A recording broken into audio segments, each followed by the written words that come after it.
just ensuring that my portfolio wouldn't be in jeopardy because I think it's easy to make mistakes. And basically, the way I see this is you've got me a free house. Incentives to attract business. We've got incentives to attract residents. And it's growing at going close to 70% faster than any other area in Australia. Hello, everyone. Today we are interviewing Dan Sofo, Sydney buyer's agent, who covers blue chip areas such as the highly desired eastern suburbs. We will talk about his journey from hospitality to real estate, his investing philosophy. Stay tuned to the end to learn some tips on property negotiation. Welcome, Dan, to the show. Thanks for having me, Daniel. So let's start. Tell me about your professional background and also your entrepreneurial journey so far. Sure thing. So I guess my work journey and my entrepreneurial journey commenced at about the same time, which was in my early 20s. I was actually studying postgraduate business degree at UTS here in Sydney. And I was working in hospitality part-time to see myself, to pay for my degree. And I was encouraged by my then employer to go into business, into a little hospitality venture. And I'd been passionate about it. I liked the idea of being in business for myself. So I went into partnership with my then employer. This is going back into, early mid 2000s now. I think 2004 it would have been. Yes. So yeah, that was an interesting start, and I actually really loved hospitality. I ended up setting up 10 hospitality businesses over the next 12, 13 years or so. And most of them had been very, very good to me, very kind to me. There were a few hiccups and a few sort of non-starters that didn't do so well. But mostly hospitality, my first proper career, my first proper profession was it was good. It was good to me for quite a few years. It got reasonably big by 2013, 2014. I had 4 bars and restaurants across Sydney. I think around 75 staff. It was a decent sized business, but also a very demanding business. Hospitality. Hospo workers, I think, can work some quite unreasonable hours like doctors do. There's no 9 to 5. Amongst my 4 businesses, we were in operation from 6 a.m. till midnight or later, 7 days a week. So it was a little bit of a beast. Lots of moving parts, but it was also trading quite well. We were doing pretty good 7-figure revenues across all 4 business units. It was good. It was a good ride. Yes. So I guess that leads on to next question. What made you kind of transition or get involved in the buyer's agency space, and how have you found the work? Yeah, I transitioned.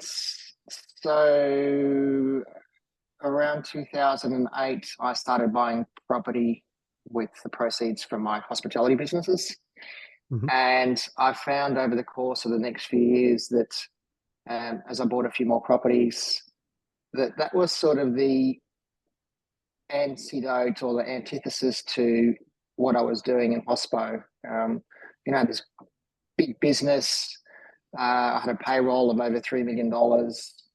We were serving thousands of customers a week, and there was a lot of touch points. It was sort of like a big, clunky, high risk business with margins that, looking back, not fantastic margins. A lot of work, a lot of busy work, a lot of customer touch points to generate the money that we were generating. And then I was sort of buying property, and every month my property managers would put the rent in the bank account. It's like, wow, I did all the work front loaded to buy the property, and then they Mm. they were just ticking along in the background, and I thought, I'm doing all of this busy work in my day life, and it seems like property side of things is what's been more productive for me, I guess.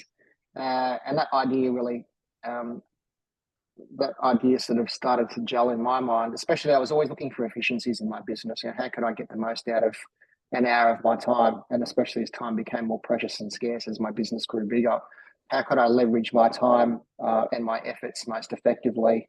And the answer, increasingly the answer was focus more on property and less on the busy work. So I started winding back from the businesses in around 2017. By 2018, I was working as a buyer's agent. I still had 3 of my 4 businesses at that stage. I'd sold one. And I started to do, I guess, like an apprenticeship with an established buyer's agent here in the eastern suburbs. And then it was just a process of moving more into the buyer's agent space, and indeed leveraging out of my hospo businesses. Yeah, I think that's a good point. You know, some businesses and some jobs, you know, on the surface, you know, kind of doing very huge numbers, but then, yeah, you know, profit margins might be slim and kind of, you know, there's active income and then there's also passive income. I guess property's not, you know, residential property is not truly, you know, kind of a passive, still have maintenance and things like that. But I guess, yeah, if you have a property manager and a good tenant, then, you know, I think that can work very well. Did you see any kind of, you know, service, I guess, is an important factor in both hospitality and the real estate industry? You know, any kind of parallels between the two? Certainly. I don't think I would have had the, not immediate, but relatively quick success in a buyer's agent space if I hadn't acquired a lot of those skills that I took from hospitality, giving customers a great experience, also having developing high emotional intelligence. So really being able to understand the core of what a client really wants. Fundamentally, I have to have real estate skills, negotiating skills, hard economic skills, data analysis skills. But really, what I'm doing at the end of the day is I'm actually solving a problem for people. Well, for more than one person, I'm solving a problem for my client, but also for the person selling the property and the agent representing them. So that was really the great transferable skill, was the EQ side, just really being able to read people, be a great listener, understanding how to kind of hear the heart of the problem, and creating a great experience to solve that problem. They were the transferable skills. Yeah, and definitely, I think, you know, going back, you know, 1 or 2 decades, buyer's agent wasn't a very common thing in Australia, and then I think it's more and more, and especially in the last couple of years, seems, you know, more and more kind of buyer's agents. What is something that you would say, you know, either yourself or many other buyer's agents underestimate when going into the industry? I think, actually, I'll give you a great example, which I think will be relatable to doctors, for a doctor or a trainee doctor, which is, you don't really know what you're doing until you've had hundreds, if not thousands of hours practicing. You can learn something theoretically in a lecture or by reading a book or listening to a podcast, but until you've actually had time, you know, working, practicing that, for me, you know, actually time doing deals and time analyzing property and walking through the thousands, perhaps probably tens of thousands of houses that I have now, until you've got that time under your belt, you just can't be good. So really the only way to really be very good in this industry is to just, you know, look at thousands of properties, enter into hundreds of negotiations, successfully close out hundreds of negotiations. That's the difference between, you know, sort of just getting into this and having a dabble, and really being very, very good and very valuable to your clients. Very good. So we'll talk about now kind of, money growing up and then also, kind of investing journey.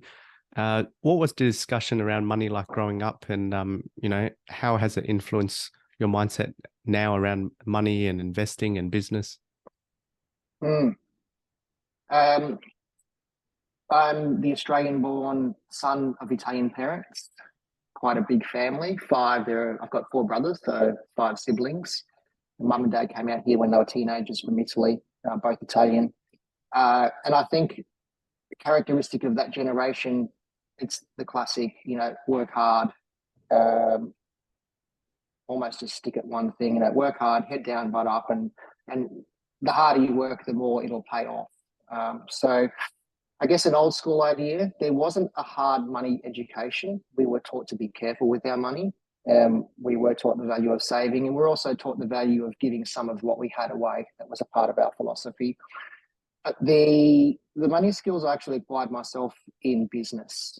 And from my first business, from the age of 22, 23, running my own business, really wanting to be across my finances and understanding how to read a P&L, balance sheet, manage cash flows. They were the things that taught me financial discipline because I was working in a business that had reasonably small margins. So it was really about running everything very lean, and running a tight ship. And once that's in your blood, I think that kind of stuck with me all of my life, just to know my numbers, to stay close to my numbers, and every penny counted.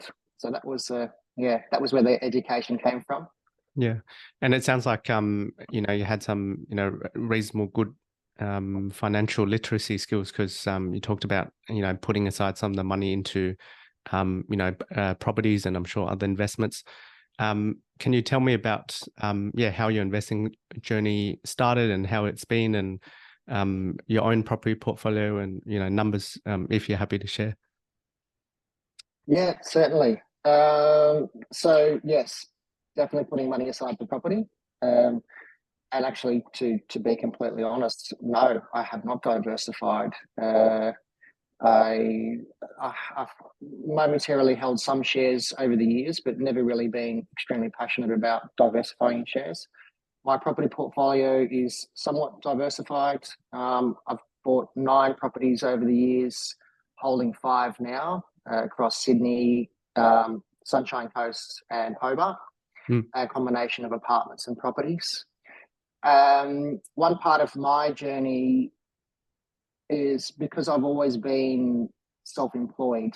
I've never really received a pay packet from somebody or had that kind of financial security. A part of my investing journey, my property buying journey, is to minimize risk. So I've never been one to over leverage. I've always gone into my purchases at least with 20% in, if not more, up to 35% in. And I've chosen to buy properties that were manageable to me, and manageable so that I could always maintain a cash buffer. And based on my income, even if things got, a little bit wobbly, a little bit hairy, and, felt, I didn't feel like, they were as secure as they could be. Just ensuring that my portfolio wouldn't be in jeopardy, because I think it's easy to make mistakes and to do things that not work out so well when your hand is forced. So I guess just maintaining modesty.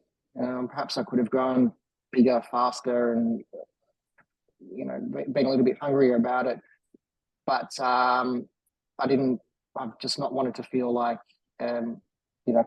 put myself in a stressful situation where I can't make repayments, or I've got to let something go at a loss, or have a decision made for me.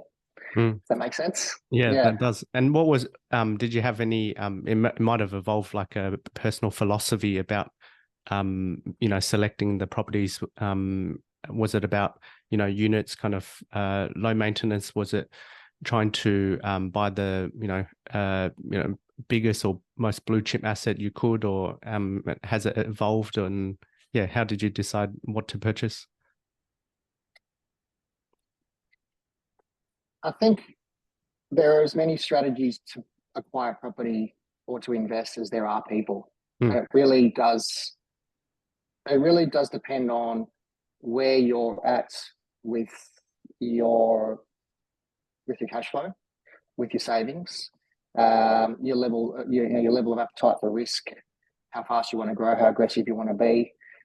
Some people, some of my clients, they just buy blue chip only, quite sizable, chunky, size acquisitions that would be lucky to return 2%. Now, that just doesn't work for a lot of people. I've always advocated, and for myself, I've always thought to buy the best quality property that I can in the best area based on the numbers that work for me. So, can I afford the purchase? Will the rent that I'll get for that property, minus what I can afford to put into it, be sustainable? I don't want to have things that are costing me hundreds or thousands of dollars a week. Yep. So it's a little bit of a trade-off, but certainly prioritizing location first and foremost, and just buying the best possible asset that I could in the best quality location. And that's turned out to be both apartments and houses for me. So yeah, certainly not per house. If you can afford a house, absolutely. Land is king, but I'd take a good quality, low maintenance apartment in a very good suburb that you can afford to maintain, you can afford to buy, than taking something, of not such good quality just because it's on a big block of land. Yeah, awesome. And it sounds like you had some kind of interstate purchases as well. How did those come about? Was it you just thought it was good timing, or minimize land tax, or? Yes, a bit of column A and a bit of column B. Yeah, I started running into land tax problems in Sydney, in New South Wales, and I also thought just to diversify, and I also saw opportunities. I'm a big believer in the Sunshine Coast. I won't go too much into. Yeah.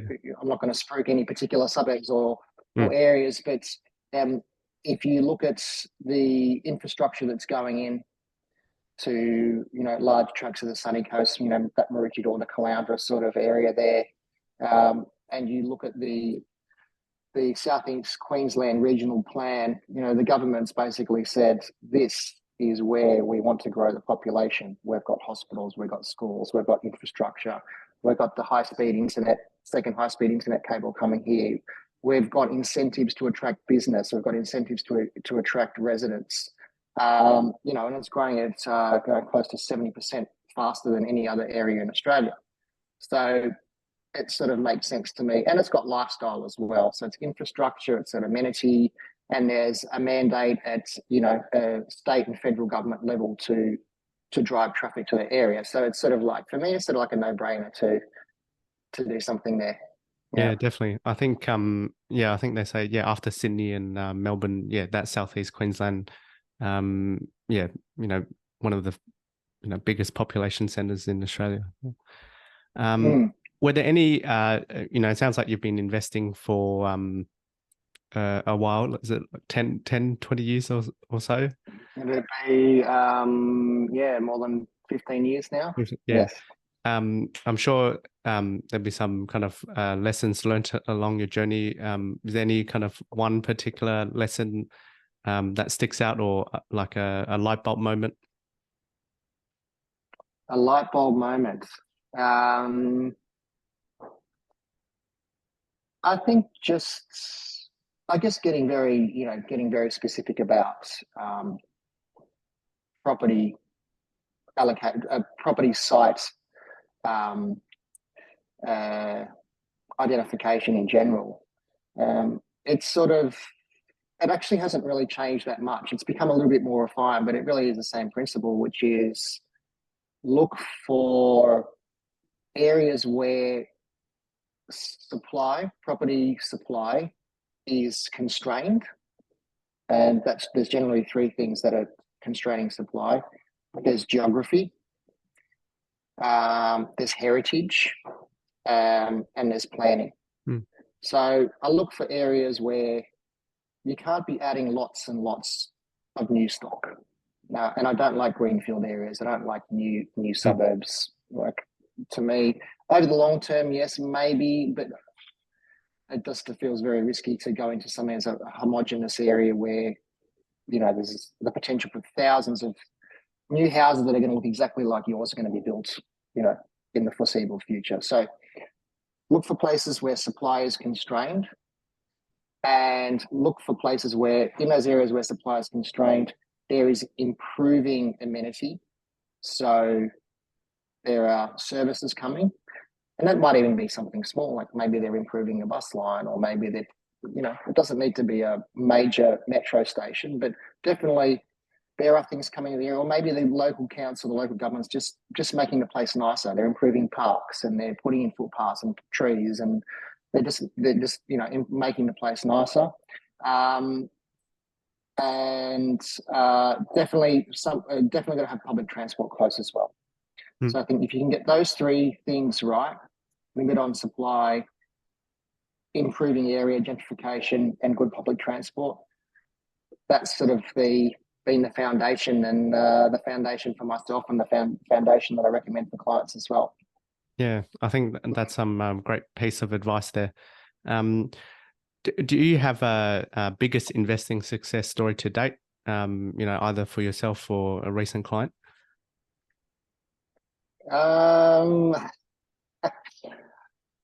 We usually have some good wins here at the agency.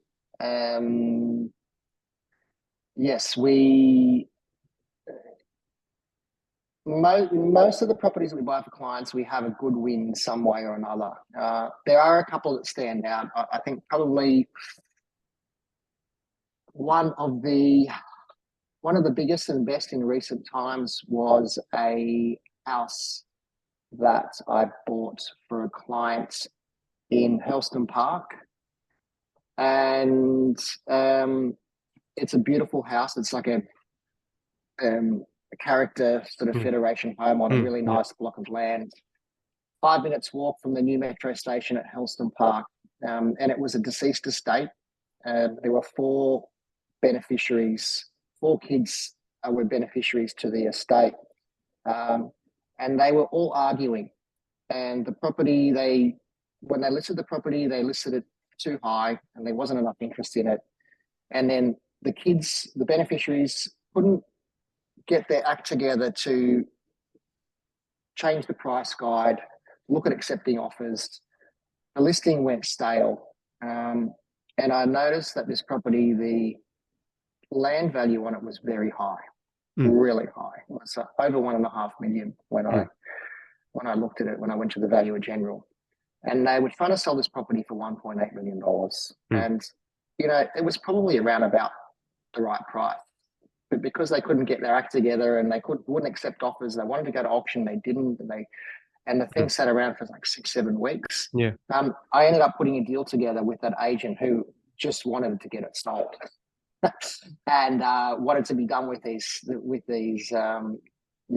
vendors, and I ended up putting an offer in for the mid 1.5s, just a touch above land value, and I got our offer accepted. And my client was just over the moon. In fact, the week that he moved into the property, so 6 weeks later, we have a 6-week settlement generally in New South Wales. He got the Valuer General's assessment notice of what the property was worth, and the valuation came in pretty much on what I'd purchased the house for them for. And he rang me, he said, "You've basically, the way I see this is you've got me a free house." That's right. So that was a really proud moment. I basically bought a house 5-minute walk from the metro station for essentially for land value. And that sort of thing, that to me is just such a big financial win. These people were first home buyers, had a little kids, another kid on the way. That's just set them up for life. We're not even a year later now. They could probably sell it today for $600,000 or $700,000 more. Wow. It's going to work. So that was a big win. Yeah, that was a good one. Very good.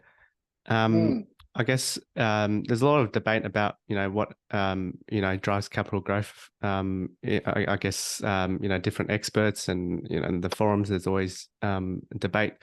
I guess one of them is about proximity to CBD. Do you have any thoughts on that one? I think since COVID and the whole work from home thing, people don't necessarily want to be near the CBD, but they do want to be near a village or a hub. Mm.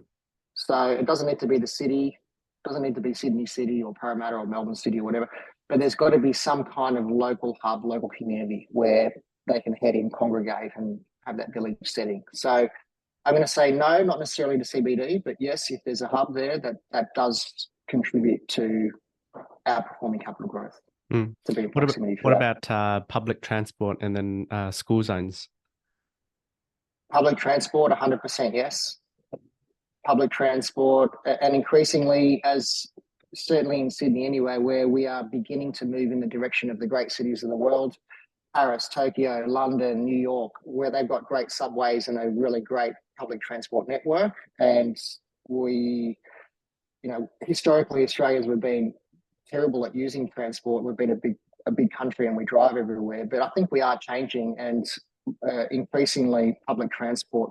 Yes, you need to be near public transport, definitely, for growth. And some people say, certain, close to schools or in certain, school zones, will affect the long-term capital growth. But then other people will say, it's already a known factor. It's already kind of factored into the price. I don't know if you have any thoughts on that one.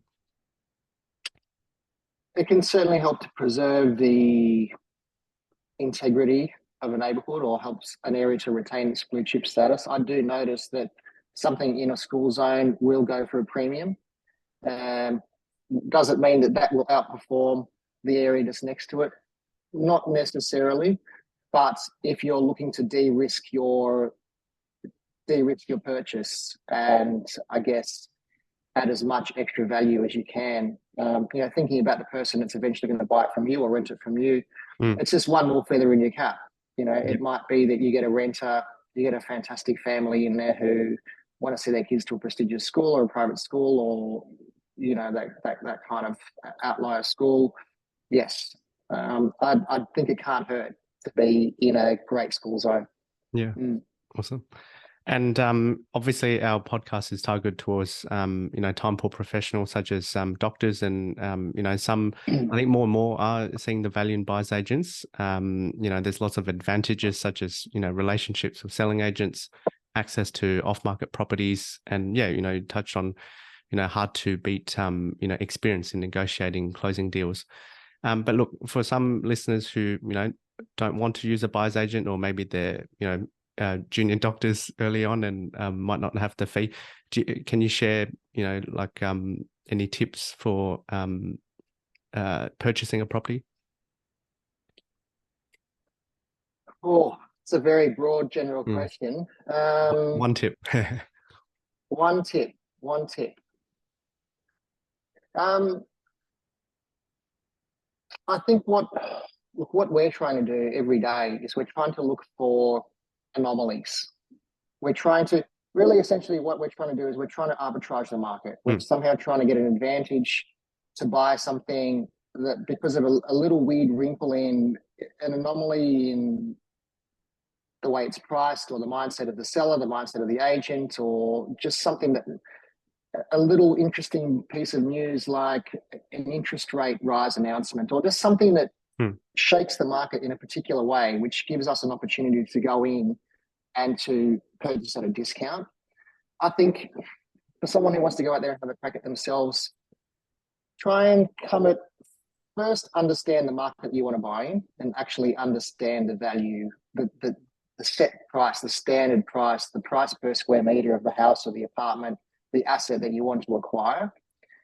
And then once you really understand what's a square meter of land worth in this area I want to buy, or what's a square meter of apartment worth in this area that I want to buy, then try and think, how can I arbitrage that process? How can I look to buy? And even if you're beating it by 1%, 2%, 5%, you're still winning.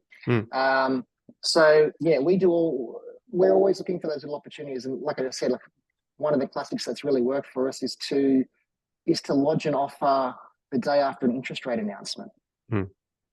because you've got, if I see a property that's been sitting around for 2 weeks, 3 weeks, 4 weeks, I think, looks like a good property. It should have sold right now. I've checked it out. Maybe I feel like, people are just feeling a little bit shaky. I might just wait till Tuesday after interest rate announcement and put in an offer on a Wednesday. Yeah. I know they sound like a trite thing, but you'll be amazed. You've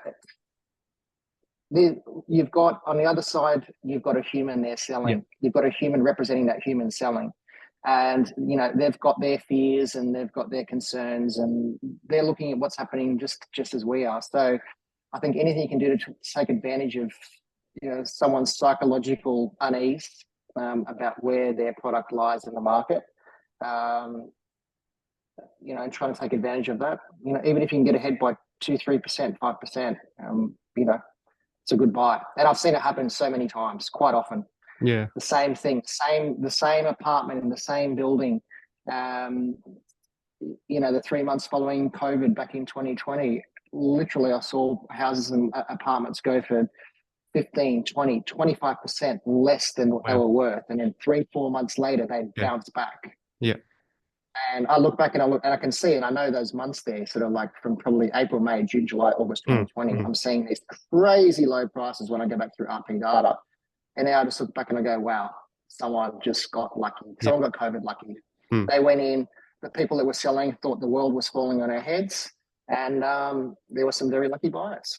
Yeah. I think that's, I guess they've got their reward for, when the market was very soft and lots of fear and taking action. Yes. And yeah, I think a good tip, about doing your homework, doing your research about valuation. I've got another episode early on where I talk about, how, to value property, how I've valued properties in the past. And yeah, one good method is trying to work out the land value. And then, if you have a good, land to asset ratio, that's a plus. Comparable sales, although sometimes, there's no direct comparable. So it's a bit of a science, bit of an art. But I think, thanks for sharing that with our listeners. Any horror story around property, maybe someone not doing their due diligence or overpaying? Maybe not your client, but maybe No, someone definitely not else. our clients. I am seeing just now, I'm seeing some properties come back on the market that were purchased at the height of the last cycle, which depending on the suburb, because different parts of Sydney did kind of unravel at different times, was sort of 2021 from around about March, April, May, June, July, August, say March to August. And I'm seeing those properties come back on now and I'm like, oh, you really, you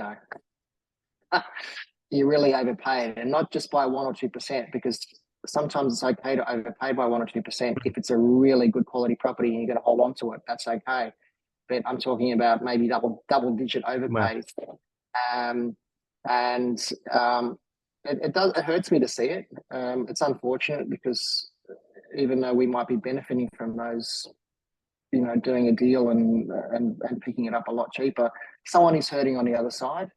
And look, they didn't do their research. They thought that things would only go up maybe, or they didn't anticipate there being 13, 14 rate rises. They hadn't had a buffer for themselves, and now they're in an unfortunate position where they've got to sell. And I am seeing a trickle of those coming through. And even in good suburbs around here in Paddington, I have seen a little trickle of those. I think that's a horror story. Yeah, it's awful. I think it's a good reminder about financial health and having buffers as well. So that not force yourself if you don't have to. So I guess we'll go towards closing up. For you, your business, your buyer's agency, where do you envision your business to be in, say, 5 years' time? And what would a great or perfect day look like for you? So I'd like to be national in 5 years' time. Well, certainly east coast of Australia. Yeah, we're a team of 3 just in Sydney here now. I'd like to probably double that and then some. I'd like to be a team of 8 or 9 across Victoria, New South Wales, and Queensland. We do 40 to 50 transactions a year at the moment. I'd like to triple my transactions. I'm very hands-on in the business now. I still work 6 days a week, just because Saturday is a day that we walk clients around, and it's a busy day for property. It would be nice maybe if I could take a few Saturdays off. Awesome. My perfect day or my perfect weekend would be, I guess having my Saturdays free to take my kids to school sports and, take my kids for a picnic and not necessarily work every single Saturday. I love my work. I do love working. I'll never stop working for as long as I can stand up.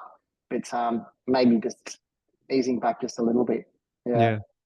And outside of work, is there any passion project you're working on currently? I mean, you touched on, growing the business, but anything interesting, either professionally or hobbies-wise, that you're working on? Not at the moment, unfortunately. No, I'm 100% all systems go on All in. unicorn buyers agents. All Okay. in. Yeah. So any closing words of advice for our listeners regarding, property decisions in general? From what I know of doctors, and I've got a few doctors friends, so that's how we met Daniel. I know doctors are extremely busy, passionate, compassionate, focused on something that is really, it seems to me like it's just all consuming. And I know it could be very difficult to get out of that mindset and see what else is happening out there. So I think when you're in that situation with work, and certainly if you have the resources, it's best to surround yourself with the best quality, the most qualified professionals, the most qualified and the most trustworthy professionals that you can, to help you to do things outside of what you're doing. Because I think, and start now as well. Like, start sooner rather than later. You'd be surprised if you're in your 20s and you invest now, you'd be surprised by the time you're in your 30s. You'll blink your eyes, you'll look black, and something you bought 10 years ago was doubled or even more in price, and is putting money in the bank while you're sleeping, and that can be something that's very satisfying. So I'd say start as young as you can, surround yourself with good people who really know what they're doing, and whom you can trust, and just get out there and start investing. Yeah. And finally, how can people connect with you? I'm easily findable. You can Google my name, or hopefully you'll put something in the comments section. I'll leave in the description. Yep. Thank you. But I can be a bit hard to get on the phone, but please send me an SMS or book into my calendar through my website. I always get back to every inquiry as quickly as I possibly can. Even if you just want to have a chat about something, I'll do my very best to make some time to connect with you and say hi.